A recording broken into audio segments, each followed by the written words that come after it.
quickly introduce our guest speaker today. We've got Linda Lifson all the way from Knysna. Welcome very much. Welcome to today's session, and so nice to have you. Thank you. So you've been obviously running bereavement support groups over an 8-week period within Knysna Hospice, and you enjoy over 40 years of experience in social work and counselling. So obviously ample work in the support sphere. And you'll be partnered today with Dr. Cameron Bruce, a PALPRAC member. Cameron is a palliative care clinician in geriatrics in Cape Town and runs a practice, Chariot Health. So welcome to the two of you. Linda, if by introduction I can ask you to kickstart and tell us more about what you do, and then we can take the conversation from there. Thank you very much. Sure. Well, hi everyone. I'm not sure how long I've got to speak, but and as Janet knows very well, I could speak for hours about what I do because I'm really passionate about this work. But I'm going to keep it brief, and I'm not going to try not to refer to too many notes because this is all incredibly deep heart work that I've been doing.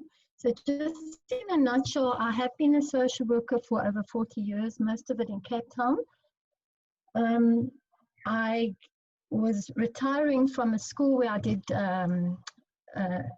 more scholastic social work for a while with children and their parents as a school counsellor, and I left the job to carry on my hobby, which is cycling. And Janet thought this wasn't good enough. So she said to me, look, we're thinking of starting bereavement support group at hospice in Knysna because the nurses are spending a lot of time and the doctors with the patients, and then the patient dies and no one's left to really work with the families because the social workers, they are very busy and they're moving on to the next family. Anyway, to cut a long story short, 7 years ago, I started bereavement support groups at Knysna with absolutely no experience, except for a huge desire to reach out to people on a very deep level. And that's exactly what the bereavement support groups became. I started an 8-week program where the relatives of people who were known to hospice and had died, they were referred to the support group. It was purely voluntary on their behalf. There was no commitment to joining a support group, but having come to started the support group, the commitment was to continue for 8 weeks. So they knew when they started off that there'd be a commitment. So they've been going for 7 years, and the structure of the groups, I've got lots of notes, and I can, if anyone's interested in starting a support group, I'm very happy to share these notes. I won't bore you with all the details, but I do want to say that there is a broad structure to every single session. The people who attend the groups know that they can, that the groups will finish after 8 weeks. So there's an end point to all of them. And so we working towards something. And the structure is very loose in so far as if people want to talk more about a particular aspect of what they're busy with in their grieving process, they're very welcome to do so. So my job, as it were, is a facilitator. I start off by being quite a sort of bold and strong presence in the group to get people going. But after about 3 or 4 sessions, members in the group take over and I take a lesser role. So the topics we discuss in these groups, I just want to mention what they are. Some of them we start off by everyone having an opportunity to share their personal experience of their loss and where they're at in the grieving process. And everybody gets an opportunity to do that. So you can see I'd have to be quite strong at the beginning to make sure that Mrs. Jones doesn't take over the session because she wants to talk for the full 2 hours and it's not possible. So I do take quite a leading role then. And then after that, we move on session by session. We meet once a week for 2 hours at hospice. And I just want to briefly read to you the topics that are the loose structure of the group sessions. But as I said, within those, we can change if we don't finish a particular session that we were, or particular issue or feeling that we were dealing with. So in session 1, people give their personal experience of their loss and what they've been through. Session 2, we look at the circle of grief. As I said, I've got handouts for all these things, but I'm not going to present them now, and to see where they are on that circle of grief. We also personalize the effects of the loss. In other words, whether it's disbelief, guilt, if they're having physical problems that they're trying to deal with, their fear, their anger, and their grief spasms, which a lot of people get as well. So what we have there is, in that first session, people might be a bit nervous to talk. I find a lot of the people try and talk about how their child dealt with it, or their husband dealt with it, or their auntie dealt with it. And my role there is also very strong. I have to personalize that so that I get them back to themselves and how they're feeling. So I've got people there who've never really been in a group setting. They've never dealt with their feelings in a setting like that. So for them, even that is a brave move to attend a group like that.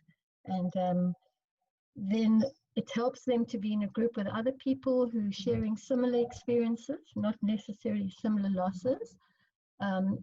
I have to be really on the ball with some of the people, because I've had many people, and I want to give out a few examples of a lady who lost her husband and her daughter, and another lady didn't want to talk. And when I asked her what her issue was, she said she doesn't want to talk because she only lost her husband. And this poor other lady lost her daughter as well. So she felt she couldn't compare in the grief process. So what I do in a situation like that is I try and normalize everybody's grief. You know, it's personal to them.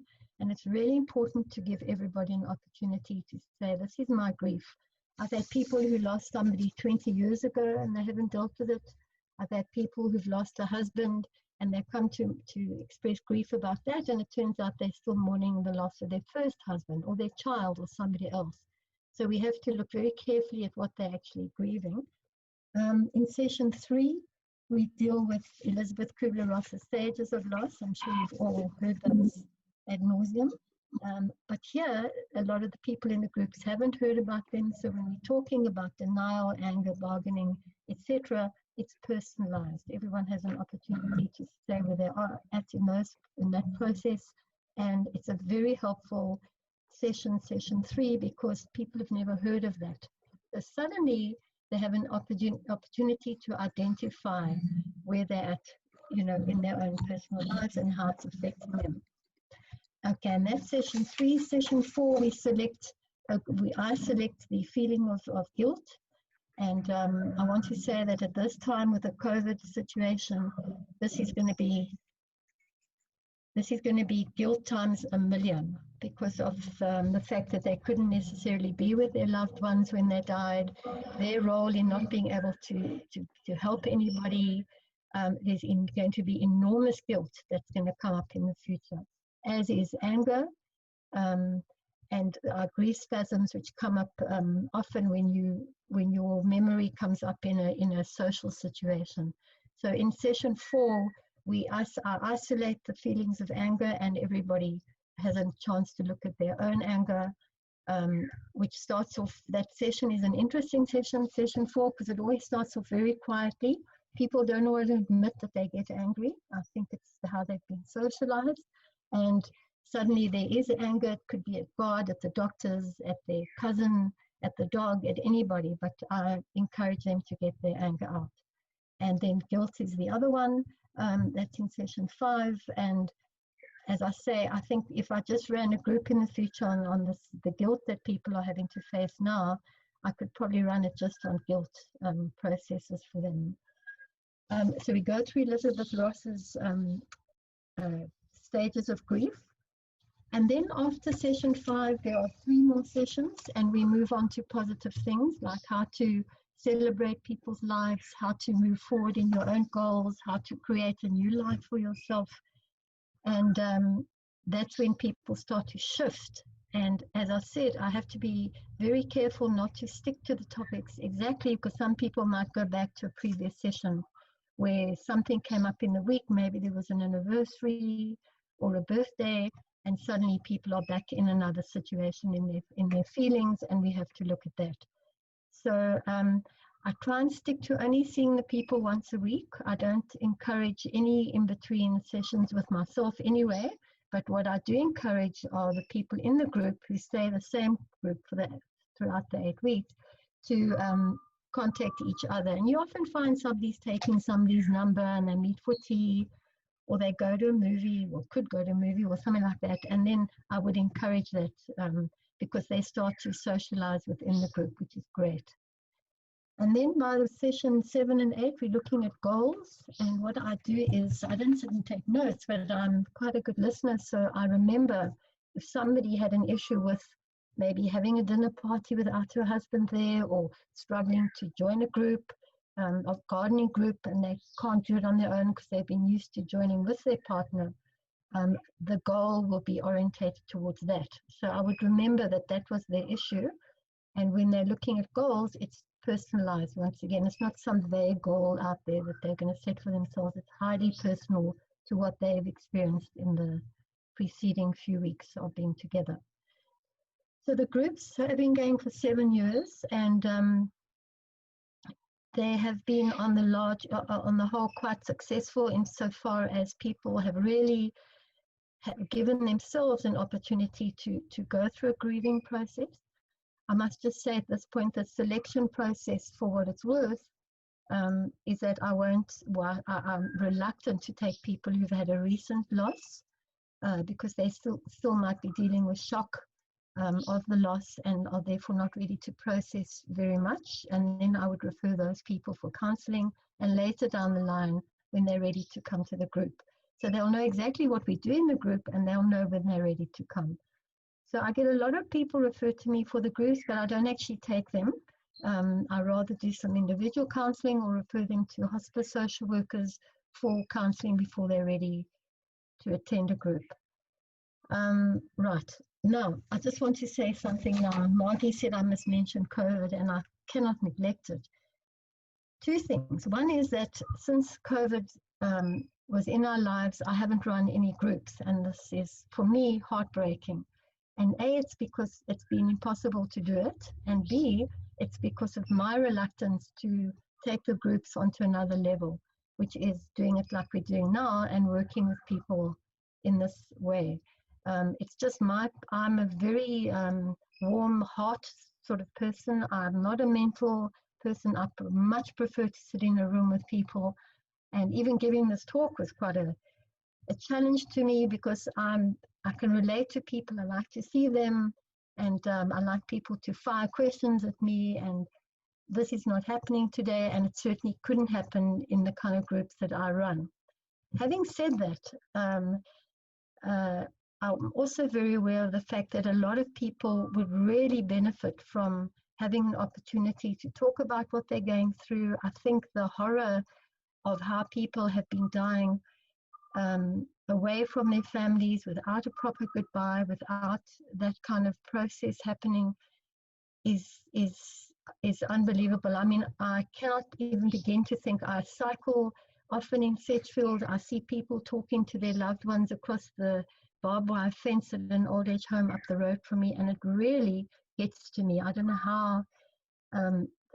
how people stuck inside are actually coping. I don't know how people outside are coping. And I haven't worked out a way yet to integrate my desire to carry on with my bereavement groups, which have a very important role, in a way that's going to reach people who can't get out of these old age homes and can't attend a meeting. But I think I'm going to have to break down my own barriers and find a way, because the need is getting bigger and bigger, because the COVID problem has turned everything on its head. When you think of, I had a lady in one of my groups, and her biggest issue with her husband's death was that he was in hospital and she wasn't there at the time he died. She just left, and he died 5 minutes after she walked out the room. And 5 years later, she came to the group. She was still struggling with guilt from not being there at the time. She was there 5 minutes before, and a lot of our people who we hear about weren't there in any way. They're taken from their homes, shoved in a bed somewhere, and that's the end of that. So I do think that the need has become enormous for stepping in and doing some more work that can meet the issue that we're dealing with. I'm not sure how to do it. I must be honest. I haven't come up with a suitable solution yet, but I long for the day where I can actually get back with the groups and we can well, they will be very different. I think the process that I'd say 95% of the people I've worked with in the last 7 years has been how they process things at the end. And most of them, this is very interesting, because a lot of them were referred from hospice, not all, their loved one has been at home. So there's been huge processing with their loved one. They've been at their bedside, they've helped them, they've adjusted to what's going on. And this is such a wrench now, what's happening, that my mind can't actually get around how to carry on with with people in a situation where they've got all these enormous extras to their grieving process. But I do want to say that I wrote a brief article on bereavement and COVID, and if anyone's interested, it's not the most illuminating of articles, but I sent it into a local newspaper just to say how different things are going to be from now on. So I'm in the process now where I can identify that things are going to be incredibly different, but I haven't come up with solutions as to how to do it yet. So I'm sitting in the process as well, but I'm certainly not sitting back thinking that's the end of that. I'm on to the next thing now. When Janet asked me to run the groups, I'd never done anything like that in my life, and I really loved the challenge. And it's just very amazing, because when I see the folk who've been in my groups, there's enormous heart connection between each other, with me. Some of us still meet with some of them socially. I keep touch with them to see how they're doing. I've visited a few of them in their old age homes, in spite of not being allowed in the gate. I found a way to get in. So yeah, I've now in the process of thinking how to do it. And if anyone is interested in this little article I've written, I'll send it to you with pleasure. As I said, it's not the most deep, illuminating article ever written. It's just my little bit of contribution to what's going on. Thank you, Linda. I think all of us would love to read your article. So if you've got a link to share, or if you'd like to share it with me, I can respond to email requests for it by info@palprac.org. We've had a couple of questions come through, Sure. but I don't know, Cameron, do you want to quickly ask a question or two, or make a comment before we start with the questions? Because they're rolling in here. Can I make just two little comments, Andrew? Yes, Janet, with pleasure. Linda dealt with the 8 sessions and what happens in them, but there's something that happens before and there's something that happens after that I just wanted to maybe mention. The before is that the nurses invite everybody who's been bereaved to come to an introductory tea, and there Linda explains the process, and it's a very brave thing for people to come to that tea. But once they've been and they've had a one-on-one chat with Linda and chosen a time that everybody's finds suitable, then the next steps flow more easily. So they don't come cold to the first session. The second is at the end. What happened was Linda was just getting sucked up by every graduate group, sort of wanted to be with her and have more of her. And so one of the graduates from the group started a thing called Golden Gatherings, which is once a month there's a meeting, and it can be, we've had Peter Dirk Ace, we've had just entertaining people, talking about different topics, having tea together, and just sort of, connecting. And I think those two things that precede and follow are also part of the process that's important to understand also. So that actually, your first comment, Janet, actually refers to a question that came through around the criteria for selecting people for the group, Linda. Maybe if you just want to comment on that while we're on that topic. I think Linda can comment on that. Yeah, thanks, Janet. I think before, when hospice wanted me to get involved in all this, the nurses referred the people to me, to the group. So the first information that the prospective groupies got was that there'd be a tea at hospice for anyone who felt the need to join a group where bereavement and loss were going to be discussed on a personal level. So as Janet said, that's initially a very brave step to take, just to come to the tea. what we do at that tea is Janet and all the staff are always at this tea, and I give a little overview. I write all the information on charts so that people have got a visual image of this, because a lot of these folk are from, olden times where they didn't have groups, they didn't have the kind of training we've had to join many experiential groups. So I would write down each session what we would be dealing with, and then they would listen to my talk, and then I would be available for questions. Some people were brave enough to ask them in the room. Some people stayed behind afterwards to ask me. A lot of responses were, I've never been in a group, I'm scared I won't be able to talk, or I'm crying, I don't want to come to your group, and then I'm sitting there crying.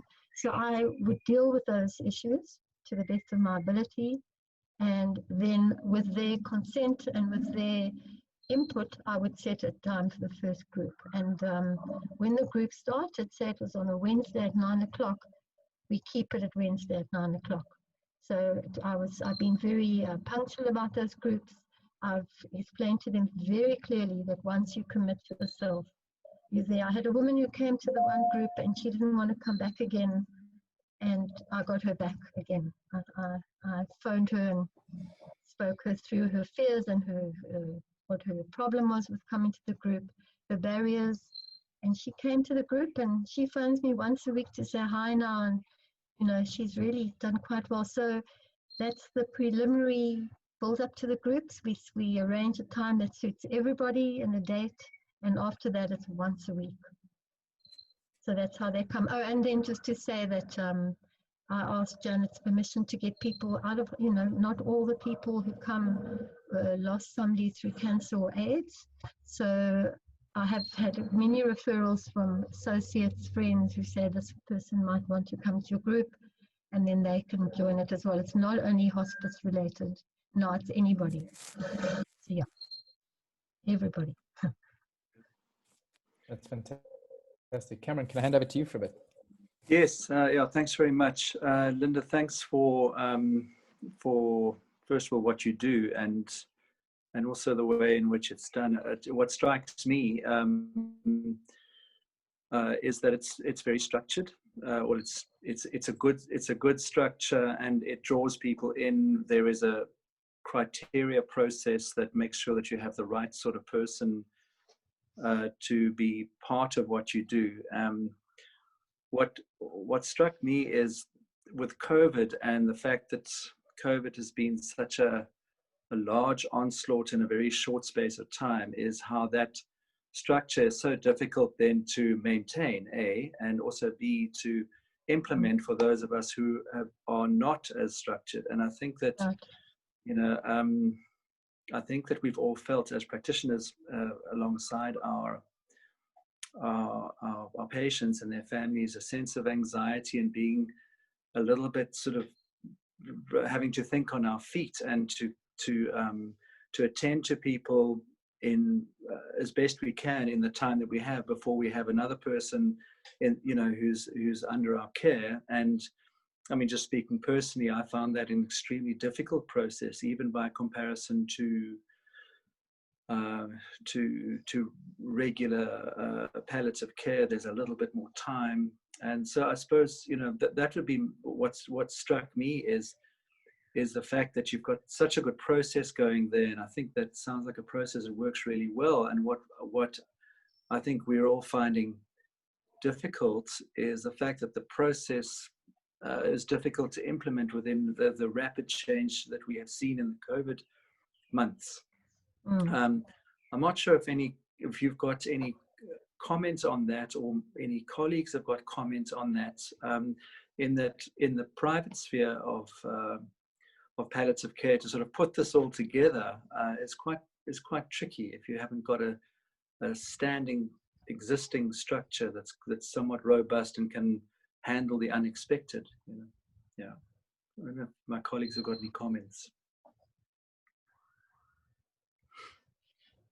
I can just comment, Karen, and say that although I don't have the answers, one thing I know for certain is that people need a situation and an ability to vent what's in their hearts.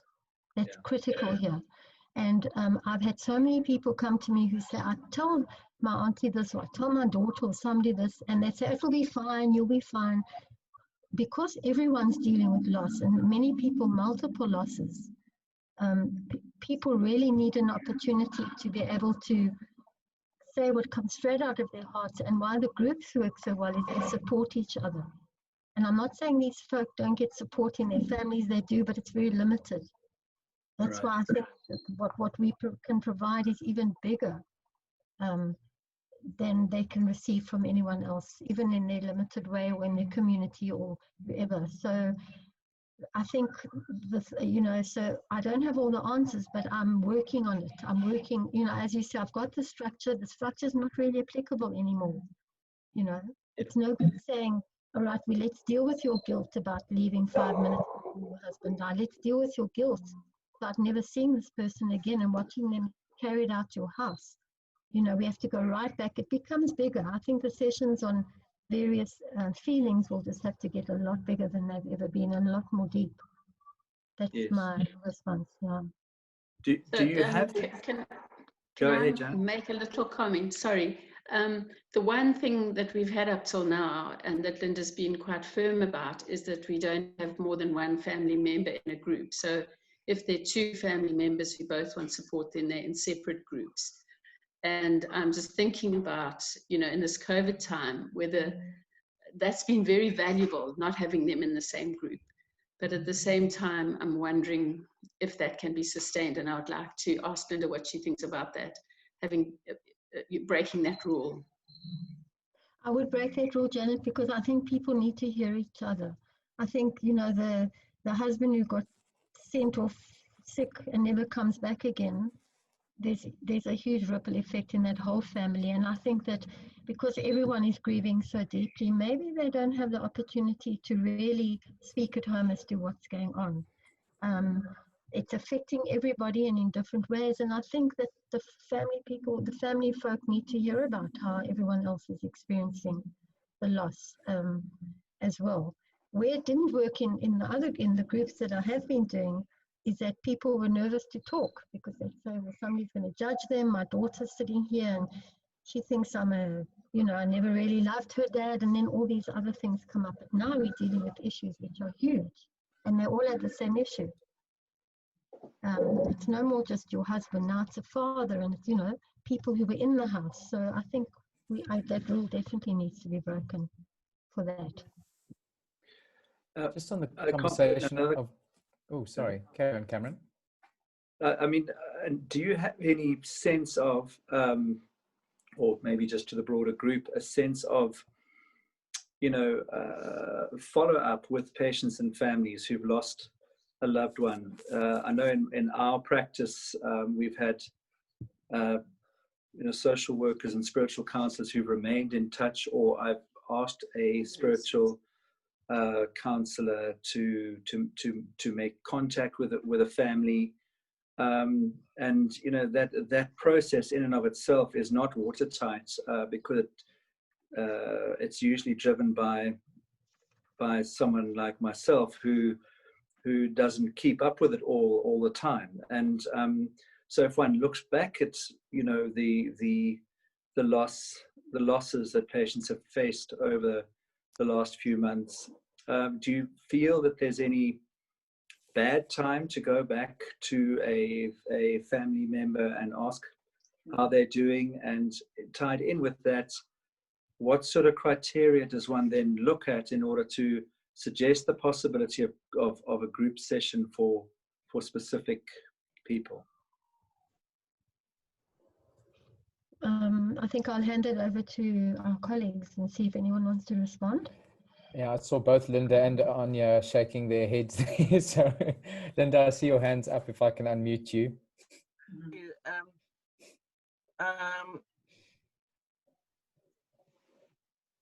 You're still on mute.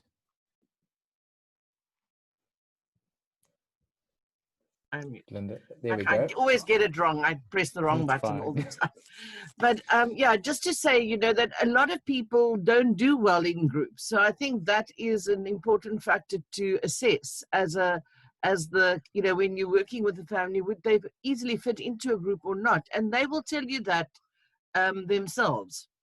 I think we also live in a society where death is hardly spoken about. I mean, we see that when we do palliative care, that how hard it is for people to get to the discussion of end-of-life issues, because it's just something that people feel they can't decide, they can't talk about, it's just too hard. And really getting that vulnerability, to be comfortable with the vulnerability and to experience the relief that comes with that, is a miracle to witness. I think we all have seen that in the work that we do in palliative care, but it needs a space where you can hold people through that vulnerability. And sometimes it's holding them in silence, not in talking. You know, so just being there. So individual intervention is oftentimes with grief, you know, perhaps the first line. I hear what you're saying, Cameron, about people that, you know, with COVID issues. Certainly think that going back to people that have had loss as part of the palliative care, giving palliative care team somebody that is responsible for that is a good idea. It's part of the total care. And I've certainly found that when I do go back to people, whether it is a cancer death or a COVID death or any kind of situation, people really value the opportunity.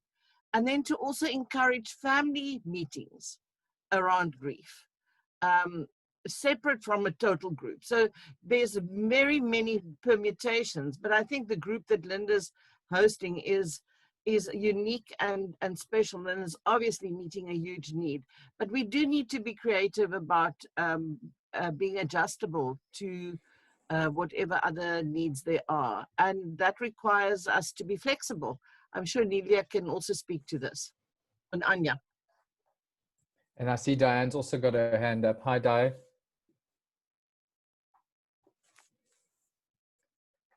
Di Berger, is that your hand up? Very much. There we go. Welcome. Thanks a lot. And Linda, first Linda Lifson, you've got a really, really good program going. That's great. In some of the pediatric palliative care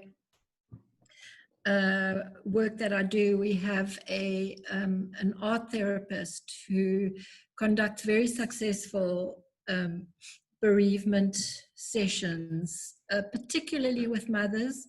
We have some fathers who are keen to join a group, but we haven't been able to organize that properly, just to give them the forum where they can kind of talk man to man, if that makes any sense. Linda Greef, thank you so much. I absolutely endorse what you say. I particularly enjoy, although I'm happy to facilitate a group, I particularly enjoy one-on-one sessions. And then if those lead to a family session of some kind, then I enjoy that too. And just to comment on what Cameron was saying, I've had a small opportunity in working with Chariot Health to follow up on a kind of slew of deaths, particularly in the retirement homes, where he was really inundated. Had the opportunity of following up with some family members, just to acknowledge the death and to get a response about how they've reacted, how they've coped. And just that call has been so gratefully received. So these are the kind of things, exactly as you were saying, that we have to, Linda Greef, that we have to be creative and flexible now. And it's been a very difficult adjustment for some of us, particularly myself, to engage with this remote kind of conversation with people. But the one advantage is, of course, that we can then, although it's remote meeting, we can meet without masks on. And that I found particularly gratifying. Yeah. later, maybe I'd like to comment on the network that Shelley Kibble has set up, a support network for COVID patients and their families at Vincent Pallotti Hospital. I'm not sure, she was trying to join this group. I'm not sure if she's on, but maybe there's a chance later. I'm sure others have got a lot to contribute. So thanks. Yeah, I think, if I may, I think just having dealt with now two separate cases of patients who've died of COVID in hospital. In the one, we managed to get his wife to see him, which was a miracle in itself. But anyway, we managed to get his wife to see him, and we were hoping that he would pull through, but he didn't. He died in hospital, but at least she had seen him. So in following up with her, she still has quite a lot of residual feelings, but at least she has seen him, as opposed to the other family who didn't get to see their loved one and weren't allowed in, and we couldn't work the system to allow them in. So I think it calls for creativity on our part as far as possible. Bending some of the rules also sometimes is necessary for the patients and the families. But I do think that it's well worth the push. And now obviously dealing with the aftermath is very difficult because there's a huge amount of distress and all sorts of psychosomatic symptoms, and all big part of that process because they couldn't be there, they couldn't see, everything's different, the funeral's different. Going to view the body in the morgue afterwards is also unbelievably traumatic in the one case. So those are things that we need to remember and keep our finger on the pulse of, because that's just another league altogether. So yeah, that's it. Can I just say one last thing? Yes. Andrew? Yes, carry on. And that is that in December last year, I was in Cape Town, and I was so excited to find this book called A Good Death, and it's written by Margaret Rice. And I devoured this book because I thought this is really going to, show me other ways of helping people deal with their loved ones. A lot of my people in the group have gone through the process and etc. This book can now be thrown in the bin. Yeah. This lady, Margaret Rice, she spent a year helping her mom adapt to what she was going through, and dealing with the grieving process before her mom even died. So we need to look at other books now. I mean, this is now completely turned on its head, the idea of working through people's grief processes while they were dealing with somebody who was dying. You need to look at it from a completely different angle now. The shock to people's systems about never saying goodbye properly and all that. And then the other last thing, promise you, was just I wanted to say I found a beautiful saying that I put in my article, and it just says, the goal of grief is to remember with more love than pain. And however people are going to get to that love, I think is our primary job, or mine anyway, to help people remember with as much love as they can muster. So that is what I would set as my goal when I get back into working with loss. Thanks, Andrew. Thank you. It always amazes me in our PalliCOVID conversations how we sort of seem to come full circle on certain topics. Just seeing Dr. Drent in the group with us, I reflect back on the conversation we had about complex bereavement, and so many sort of thoughts spring to mind. And I did want to ask one question, Linda. For many healthcare workers, they treat patients for an extended period of time, and there's also a level of bereavement that they might go through of the loss of patients or a number of patients. Do you offer support and group support for healthcare workers, or have done in the past, in your experience in that regard? Interesting question, because 2 months before February as well, March, I started running training courses at a local retirement center in Knysna for the staff of how to deal with bereavement, and in their work. And I got into 2 sessions and I had to stop So yeah, I think there's enormous necessity for that. And I got my whole program up and going, and that unfortunately has taken a little bit of a gone into the back burner for now, but I've still got my program ready to run. Well, you certainly get a slow clap from me, because I think it's something that's well needed. We've had the conversation about self-care, and I think if I ask for hands are up around the room about who's spoken to someone about the trauma that they've experienced through COVID, I don't think there'll be many hands that are going up. So still a plea for everyone to please, find someone to speak to. I think it's very, very important, especially in these complex times. There are a number of questions that I've... Yes. Janet, well, hospice, let's say, has referred quite a few of their staff to the groups. They've attended my groups as well for their personal grief. Whereas the training I do is patient grief, how they deal with other people's grief. And people have come, the staff of hospice, there have been, I think, 4 who've attended the groups for their own personal grief as well. Yeah. Okay. Sorry. I'd like to attend to some of the questions that have popped up, and then obviously invite Cameron to also chip in if you'd like.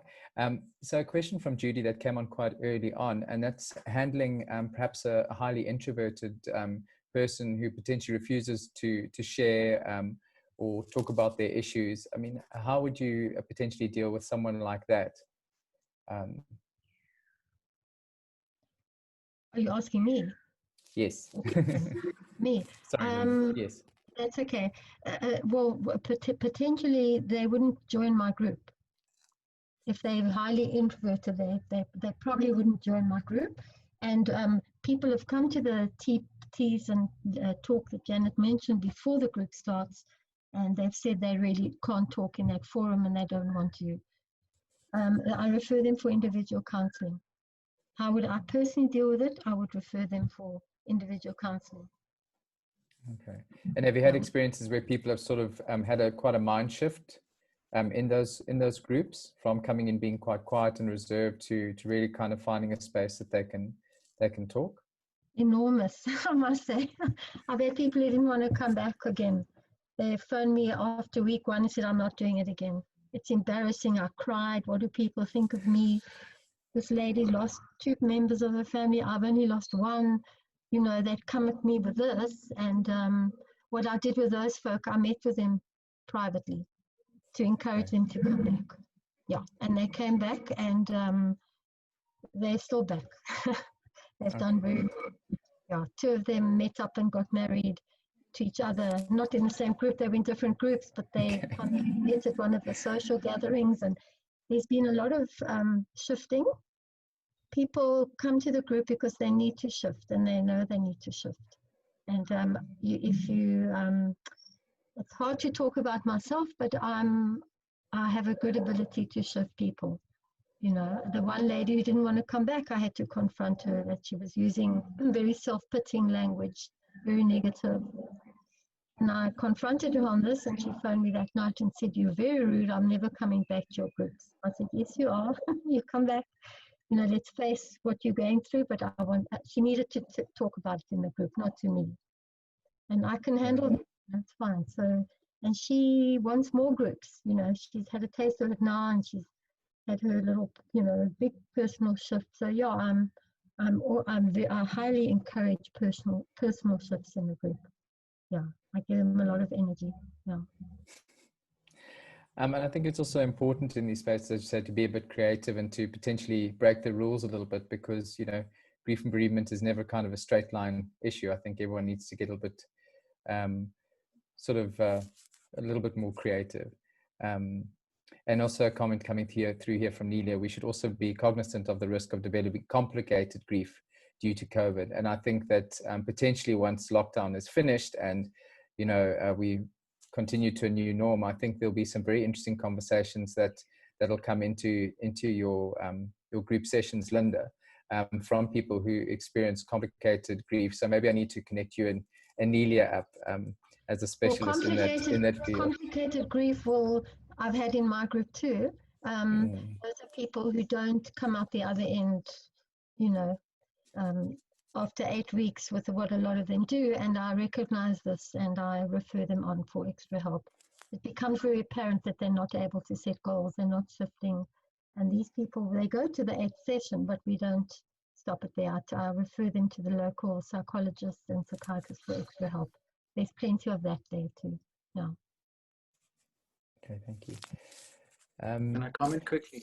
Yes, sorry, I was about to invite you back in.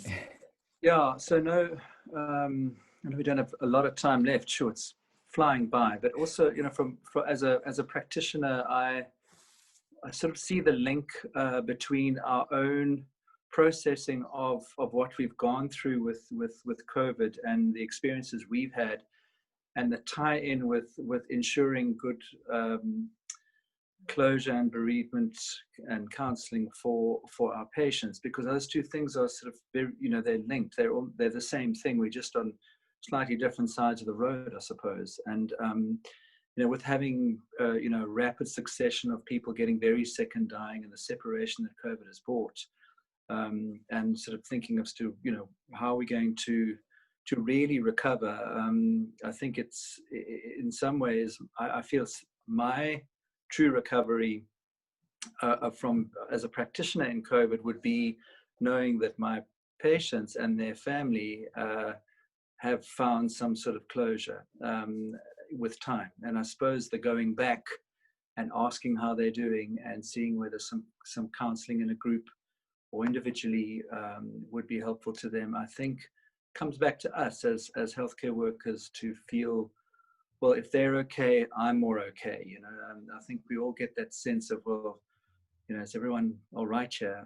And that wondering is an unsettled feeling, you know, an anxiety provoked feeling if you know that there isn't a sense of completeness to the process. And as I'll say it again, I think our usual palliative processes, we have good lead-in, we have good ways in which we deal with this, but this has been a different time. Yeah, that's my comments. Thank you very much, Cameron. And then two comments that have come in simultaneously. The first from Nelia and the second from Craig, both very similar. Nelia saying there is so much energy that you spend in these groups. Linda, how do you take care of yourself? On my bicycle. Well, then to Craig and Nelia, I suggest you both buy bicycles, because that's apparently the answer here. But I think it is important, because I think you do give quite a lot of yourself. And to Craig's comment, you know, how do you recharge yourself? But I think exercise is probably one good way. It gives me more than I give it, I can promise you that. It gives me an immense sense of well-being. Really, it does. Does that include the uphills and the downhills? Both hills, and also I play a lot of bridge, which is my mental outlet. So there are lots of ways there are a lot of outlets in life. I have very strong spiritual views as well, so that too. And don't forget the part-time matchmaking. Yeah, sure. An essential service in Neisner, I'm sure. But I just want to thank you so much for incredibly insightful conversation and sharing your process with us over the 8 weeks. I think so many of us would appreciate to have more experience in these sort of areas. I think it's important that the work that you do, especially for those who are bereaved, you know, it's never a good time to start, but I think it's a difficult journey, and I think it's very beneficial that they have someone with your expertise and your wisdom to help them along that journey. And I think it's very insightful for all of us to share that. So thank you very much for your hard work. I hope that you're able to get back to Neisner Hospice and to your patients, if I can call them that, but also your colleagues. And to everyone, thank you so much for the last few months with our PalliCOVID sessions. I will be uploading the last of our recordings and sending a lengthy email with all of the links so that you're able to access that. Yeah, it's been a phenomenal process. I won't lie, I'm quite looking forward to us potentially seeing the back end of COVID and starting new conversations around palliative care. To all our social workers that have joined us and have contributed to the conversations, our counselors, our contributors, our PALPRAC members, our doctors and friends, and our new friends, so many familiar faces. Thank you very, very much for your time. And yeah, I'll certainly miss you, but I'm sure I'll be seeing you all very, very soon. You all know my email address by now, so please check in and stay safe. I'm on info@palprac.org. And yes, I'll certainly miss all of you. But as I said, we'll be setting up some new and refreshing sessions. So any topics you'd like to cover, any conversations around palliative care, feel free to send them through. We've got lots of work to do and lots of conversations to have. So it's now 5 to 5. Cameron, thank you very much for your time. Linda, stay safe on the bicycles and mind those uphills. Oh, and I see Diane's hand is up. Apologies, Di. I'll let you quickly have the final say. Please may I ask Yes, Linda, of course you may. with the greatest of respect, but Linda, you may not follow the Jewish tradition, but Lifson is a Jewish name, as I understand. And just to comment that, of course, in Jewish tradition, there are matchmakers. So they are so well known. So you're clearly doing an extra bit of good work there. I think my mother would have liked that comment, but unfortunately, Judaism is not what I aspire to.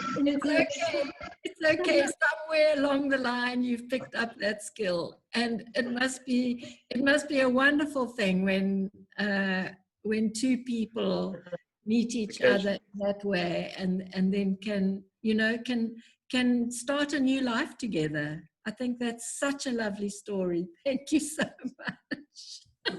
Thank you. Someone had to have the last comment. Thank you very much. Oh, thank you, everyone. It's a few minutes before 5. I'll let you all carry on. Stay safe, keep warm, and we'll chat soon. Take care. Thank you so much. Bye. Thank you, Andrew.